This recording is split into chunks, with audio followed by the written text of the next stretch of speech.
Hello everyone. Mm, a bit late for this video, but anyway, today I'm going to talk about what happened next with Adrien and I. Last time I left you, I was like on cloud nine, so happy. He came to my place in London, went back to Manchester. We had sex. Nothing was like completely sure yet, but I was really happy.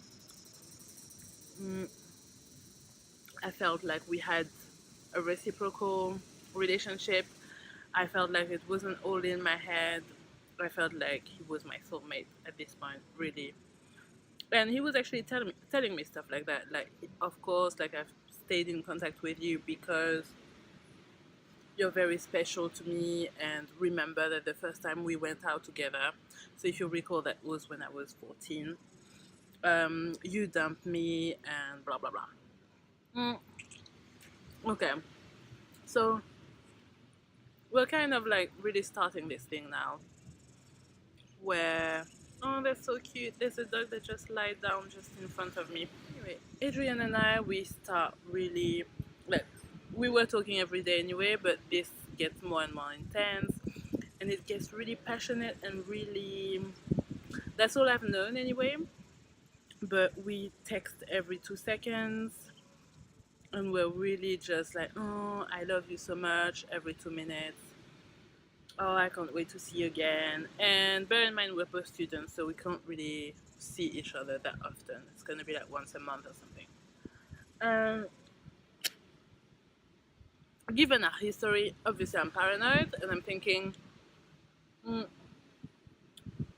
when he's at school, when he doesn't speak to me and stuff, what is he actually doing? Maybe there's girls that he likes there or whatever.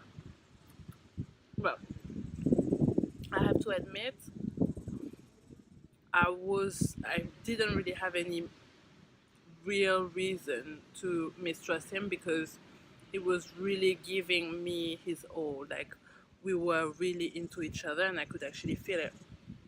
Anyway, mm, that summer, I think it was the summer, mm, I cheated on him. I cheated on him. I cheated on him. I know, shocker.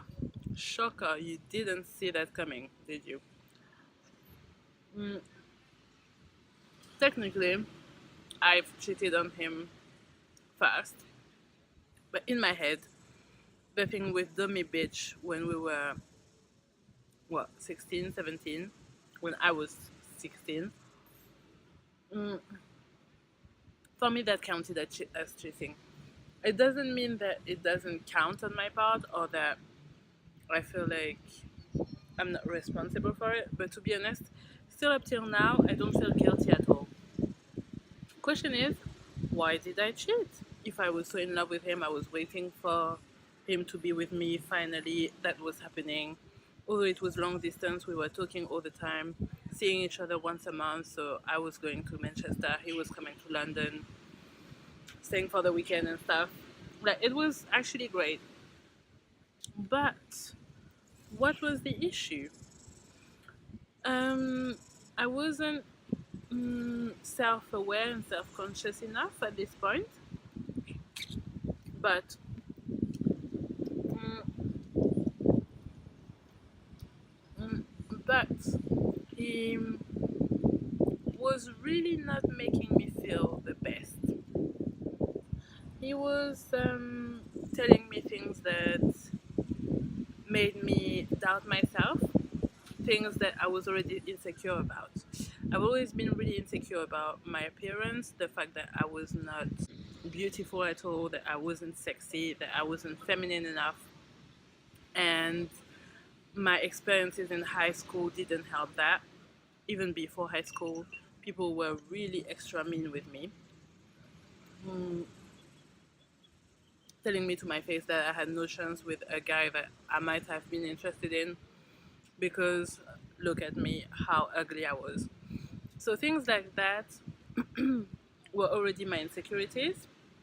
And when he was telling me that I wasn't feminine enough, that I should wear heels, that I should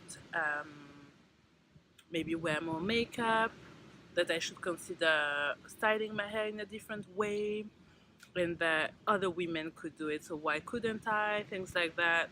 Although I've always been very like the type of person that likes to take care of herself, but to be comfortable with myself, not to please other people. At the same time, I was also kind of a tomboy in the sense that I didn't really care.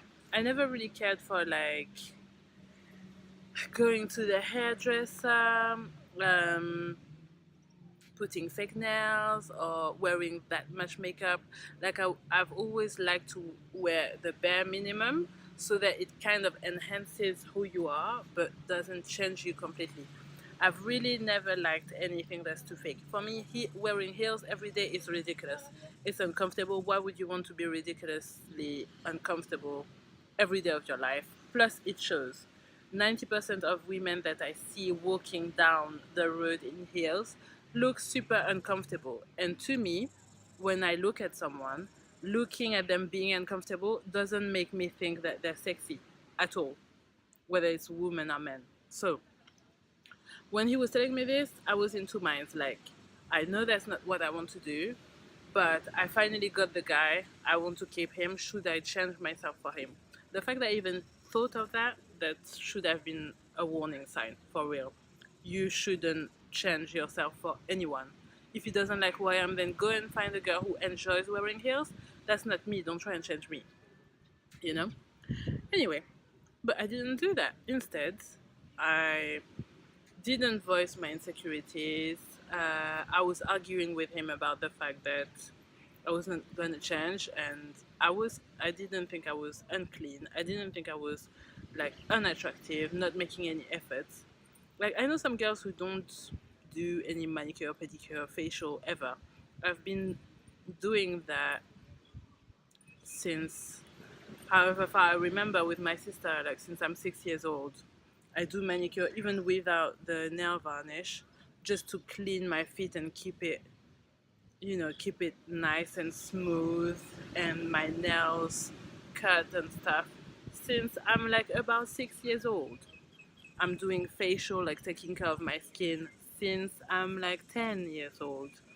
Like I really indulge and invest in skincare, hair care, and stuff like that. Again, for myself, not to please someone. So maybe it's not the result that he was seeing in other girls that maybe were not taking care of themselves for them, but more to please. So maybe buying cheaper products, maybe going to the hairdresser and put a wig on. I don't want to put a wig on because that's not me. I just want to go to the hairdresser to have a full spa treatment for my hair, like a really deep conditioning or something like that, that will help the health of my hair, not the look of it.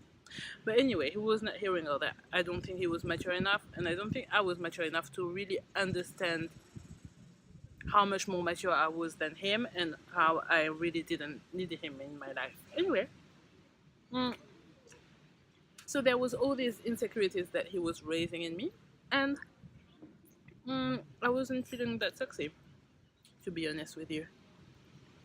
Mm, Also, I wasn't seeing him, so I was horny as fuck. And there's this guy that I had met. I had a few dates with him before Adrien even voiced the fact that he was interested in me. Mm, he was from Ivory Coast. We had a little fling where we fucked a few times, and he was probably the best sex of my life, to be honest with you. Better than Adrien, yes. Like he was bigger than Adrien, and he was like, it was just amazing, mind blowing. I think also the fact that I had variety. It's like, oh, there can be another man other than Adrien that really looks at me and takes care of me and stuff. And so I got with him again a few times whilst I was with Adrien, but Adrien was in Manchester. Mm. By the way, to this date, Adrian still doesn't know about it, which is quite hilarious.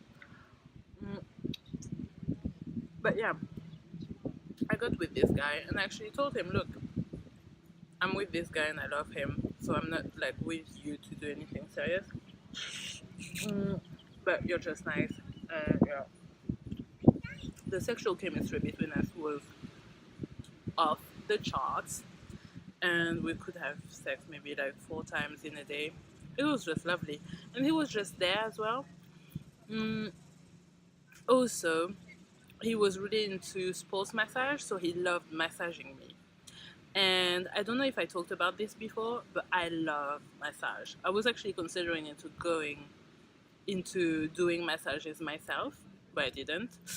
But I love giving massages and I love getting massages. And the fact that he was really into that um, kind of pulled me even closer to him. Also, in comparison to Adrian, who clearly was a child, he loved eating pussy. Although he didn't do it properly, in my sense, he was actually hurting me, so I told him to stop. But just the fact that he wanted to, I just felt like that's so much more what I need, like someone who actually wants to eat my pussy. Adrian was more like, I can try it, but I don't really like it. And it's like, so you don't like eating my pussy? What? It's like if someone tells me I don't like kissing, what else are we gonna do then? You're just gonna stick your dick in me and that's it. Anyway, so that's how I cheated on Adrian. I never told him. Mm, And we went on another year like that. I only cheated on him for like 5 or 6 times with this guy. Nothing that major.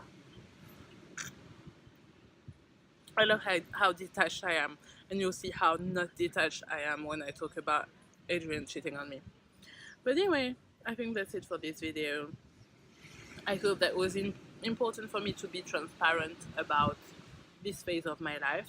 Mm, that's the only time I cheated ever in my life. I don't see the point of cheating.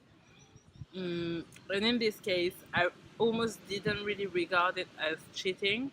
I just felt so unappreciated by Adrian, and yeah, I just really needed to feel like I was not what he was telling me I was, which was not a woman, not sexy, not like almost that I was lucky that he was looking at me. Anyway, so I'll move on to the story of how it goes between us after that. Thank you for watching as usual. Alright, thank you, bye.